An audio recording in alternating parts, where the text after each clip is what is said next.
नमस्कार साथियों, आज एक बहुत ही महत्वपूर्ण टॉपिक को लेकर मैं फिर से आप लोगों के सामने उपस्थित हूँ। साथियों, आज का मेरा टॉपिक उत्तराखंड के बेरोजगार नर्सेस को बहुत ज़्यादा टेंशन में ला सकता है। साथियों, आज का जो मेरा टॉपिक है वो उत्तराखंड के बेरोजगार नर्सेस के लिए है, जो मेडिकल कॉलेज के 1455 पदों पर भर्ती प्रक्रिया का लंबे समय से इंतजार कर रहे थे और सभी लोगों को ये उम्मीद थी कि ज़्यादा से ज़्यादा लोगों का सिलेक्शन होगा। साथियों, मैं एक बात आप लोगों के साथ डिस्कस करना चाहता हूं। मान लीजिए हम कोई एग्जाम देते हैं और एग्जाम में हम सफल नहीं हो पाते हैं, तो क्या उसके बाद हम एग्जाम देना छोड़ देते हैं? हम नहीं छोड़ते हैं, उसके बाद हम फिर से तैयारी करते हैं। इसी तरीके से साथियों, मेडिकल कॉलेज के 1455 पदों पर भी कुछ ऐसा ही घटित हो रहा है। स्वास्थ्य विभाग के 1564 पदों पर जब भर्ती प्रक्रिया शुरू हुई, बहुत सारे लोगों ने आवेदन किए, लगभग 10,000 लोगों ने आवेदन किए और उन 10,000 लोगों में से बहुत सारे लोग ऐसे थे जिनका डॉक्यूमेंट वेरिफिकेशन के टाइम पर रिजेक्ट लिस्ट में नाम आया था। साथियों, जिन लोगों का रिजेक्ट लिस्ट में नाम आया था, कई कारण थे। मैं ये लिस्ट आप लोगों को दिखाना चाहता हूं। ये वो लिस्ट है, रिजेक्ट लिस्ट की, वो रिजेक्ट कैंडिडेट की ये वो लिस्ट है जो कि 4 सितंबर 2023 को जारी हुई थी। और कितने लोगों का जो है फॉर्म रिजेक्ट हुआ था, ये हमें थोड़ा जानना जरूरी है, ताकि हमारी जो स्थिति है वो क्लियर हो सके। डॉक्यूमेंट वेरिफिकेशन को लेके जो इतना होड़ हल्ला हो रहा है, जो इतना बहुत ज़्यादा जो हंगामा हो रहा है, इसमें कहीं ना कहीं इस लिस्ट का भी बहुत बड़ा हाथ है।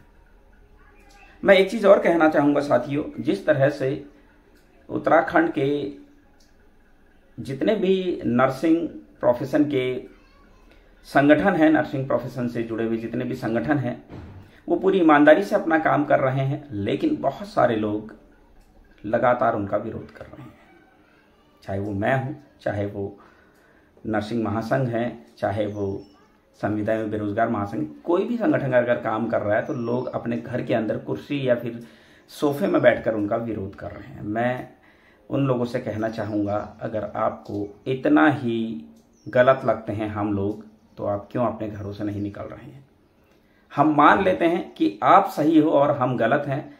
जितने भी संगठन काम कर रहे हैं सब गलत है। अगर हम सब गलत हैं तो आप अपने घरों से बाहर क्यों नहीं निकल रहे हैं?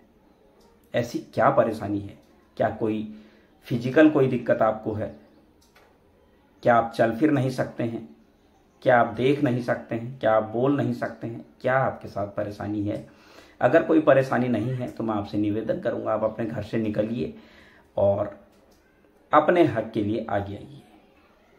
घर के अंदर बैठकर लेक्चर देना बहुत आसान होता है। जो व्यक्ति अपने घर के अंदर से बाहर निकल रहा है, सुबह शाम दिन रात, वो कुछ भी नहीं देख रहा है, ना बारिश ना धूप, सब लोगों के लिए मेहनत कर रहा है। आप सोफे के ऊपर बैठकर बहुत आसानी से बोल दे रहे हो कि ये लोग हमें बेवकूफ़ बना रहे हैं, ये लोग हमें जो है खाली ताकि हम डॉक्यूमेंट वेरिफिकेशन ना रोक लें, इसलिए ये लोग जो है हमें जो है गुमराह कर रहे हैं। तो मेरा आप लोगों से निवेदन है, ऐसा जो भी शख्स है वो अपने घर से निकले, काम करे। अपने लिए तो आप कर ही सकते हो, आप लोगों के लिए छोड़ दो, आप अपने लिए तो घर से निकलो। हम मान लेते हैं हम सब लोग गलत हैं, आप ही सही हो पूरी दुनिया में, तो आप घर से निकलो ना। आप क्यों नहीं निकल रहे हो? आपको किस बात का डर है? क्या आपको चलने में कोई दिक्कत है? क्या फिजिकली आप नहीं चल सकते हैं? फिजिकली कोई एबनॉर्मलिटी है? या फिर आप बोल नहीं सकते हैं? क्या आप पीएच की श्रेणी में आते हैं? ऐसा क्या है जो आप अपने घर के अंदर बैठकर इस तरह की बेहुदा बातें कर रहे हैं? बहुत शर्मनाक ये बातें हैं। शर्म आनी चाहिए आप लोगों को। घर के अंदर बैठकर आप उन लोगों का मजाक बना रहे हैं जो दिन रात आप लोगों के लिए मेहनत कर रहे हैं।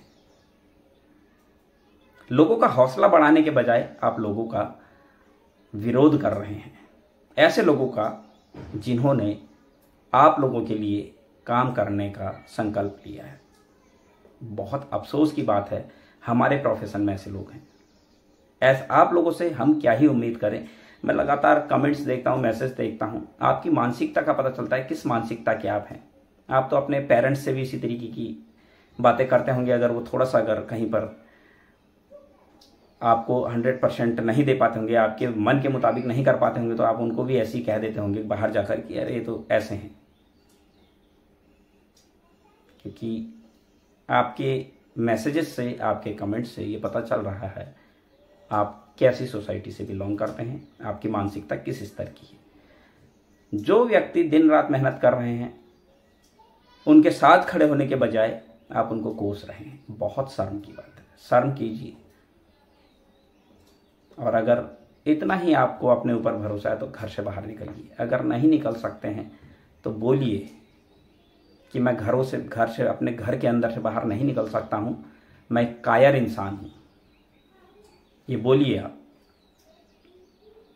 लेकिन बिना वजह उन लोगों के ऊपर टीका टिप्पणी करना जो कि ईमानदारी से काम कर रहे हैं, ये बहुत ही गलत है। चलिए कोई बात नहीं, ये आपकी मानसिकता है। साथियों, मैं बात कर रहा था, ये वो लिस्ट है जो स्वास्थ्य विभाग के 1564 पदों पर जिन लोगों ने आवेदन किया था और इन लोगों का फॉर्म रिजेक्ट हुआ था।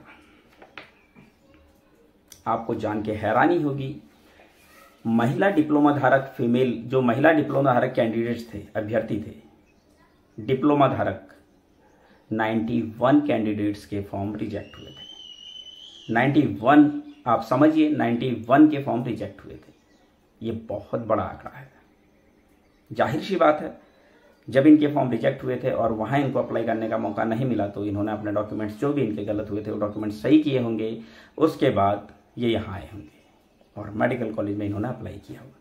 इसी तरीके से फीमेल डिग्री धारक कैंडिडेट्स की अगर हम बात करें तो 43 फीमेल डिग्री धारक कैंडिडेट्स जिनका वहाँ पर फॉर्म रिजेक्ट हुआ था, जाहिर सी बात है वो वहाँ अप्लाई नहीं कर पाए होंगे, वहाँ उनका चयन नहीं हुआ होगा, इसलिए उन्होंने यहाँ आवेदन किया होगा। डिप्लोमा धारक मेल कैंडिडेट्स की बात करूं तो 14 मेल डिप्लोमा धारक कैंडिडेट्स हैं जिनका फॉर्म स्वास्थ्य विभाग के 1564 पदों पर कैंसिल हो गया था, रिजेक्ट हो गया था और उनका चयन वहां नहीं हुआ। इसी तरीके से डिग्री धारक मेल कैंडिडेट्स की बात करूं साथियों तो 3 मेल डिग्री धारक कैंडिडेट्स भी ऐसे हैं जिनका फॉर्म रिजेक्ट हुआ था। अब साथियों, इसमें कैटेगरी वाइज हमको नहीं पता चल रहा है, लेकिन एक शख्स जो मुझे मैं उस शख्स के बारे में देख रहा था और मुझे बड़ा अजीब लगा। डिग्री धारक मेल कैंडिडेट्स का एक वो देख रहा था मैं, इसमें एक नाम दिया हुआ है, आप देख सकते हैं। पहला नाम है ठाकुर सिंह। मैं रोल नंबर बता देता हूं, 8020230017।